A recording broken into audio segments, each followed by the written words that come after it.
मेरे ठाकुर जी संग में आए हैं शालिग्राम भगवान, उनके भोग के कार्य का जो सामग्री दे दो, मैं अपने आप बनाए के भोग लगाऊंगा, मैं कोई के हाथ को बनो भोग नहीं लगाऊं। तो मैया ने सूखी सामग्री दे दी, आटा दाल चावल चीनी नमक आदि सब दे दी। बोले बाबा प्रेम से बनाओ, भोग लगाओ ठाकुर जी को। गर्गाचार्य जी महाराज ने सब प्रसादी सिद्ध करी।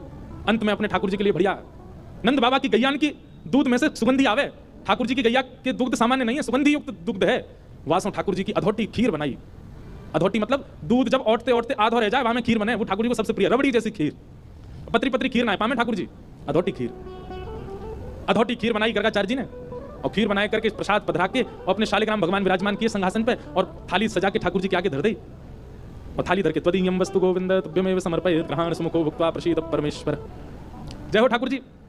आज ब्रज वृंदावन में आए हैं, गोकुल में आए हैं, आपके काज मैंने बढ़िया प्रसाद बनाया है, खीर बनाइए, प्रेम से पाओ। और गर्गाचार्य जी को नियम है जहां पर्दा की व्यवस्था होवे वहां पर्दा लगा दें, जहां पर्दा की व्यवस्था नहीं तो वहां गर्गाचार्य जी अपने मुंह पर कपड़ा डाल लें और कपड़ा डाल के नाम जप में बैठ जाएं। 2-3 माला तक करते रहेंगे, ठाकुर जी भोग लगा लेंगे। अब यहाँ गर्गाचार्य जी तो नाम जप में चले गए। इतने में ही भीतर आंगन में खेल रहे ठाकुर जी खेलते खेलते रुक गए। बलराम जी बोले लाला कहाँ गए हो, तू रुक कब गए हो? ठाकुर जी बोलना तो जानते नहीं, पर बलराम जी और ठाकुर जी तो मनी मन बात करें। ठाकुर जी बोले बा भैया बहुत जोर को भगत आयो बाहर, गर्गाचार्य नाम है जाको, और जाने आज अधोटी दूध की खीर बनाइए, और मेरा तो मन है रो भाई खाया हूं मैं जोरते, और बुलाऊ रहो भोग के काजे बहुत दिना तक यानी मेरे शालिग्राम की भोग लगायो, आज मन कर रहा है प्रत्यक्ष भोग लगाया हूं या कि प्रसाद को। बलराम जी बोले ठीक है लाला चलो जा, और बढ़िया लगे तो मुंह बुला लियो।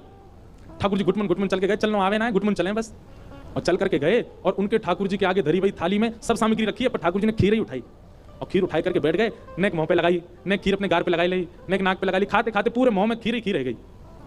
इतने में ही गर्गाचार्य जी को नाम जब पूरा भयो, गर्गाचार्य जी ने वस्त्र हटाए, जैसे नाम जब जय हो मेरे ठाकुर जी प्रणाम करके जैसे ही थाली की ओर देखो महाराज, थाली तो सबरी बिखरी पड़ी है और खीर लेके भगत जी बगल में बैठे हैं, पूरी खीर खा रहे हैं।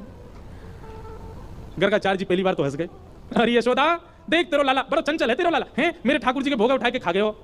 यशोदा मैया दौड़ी दौड़ी आई, बाबा आप नाराज मत होइए, मेरा लाला बहुत चंचल है, जय मारे मुंह को सबरे दूध घी दही मक्खन आदि सब ऊपर धरने पड़े ना, यहाँ के हाथ पड़ जाए तो नहा ले उनमें, बाबा क्षमा कर दियो। नहीं नहीं कोई बात नहीं, छोटे बालक में फिर खीर बना लूंगा, कोई बात ना।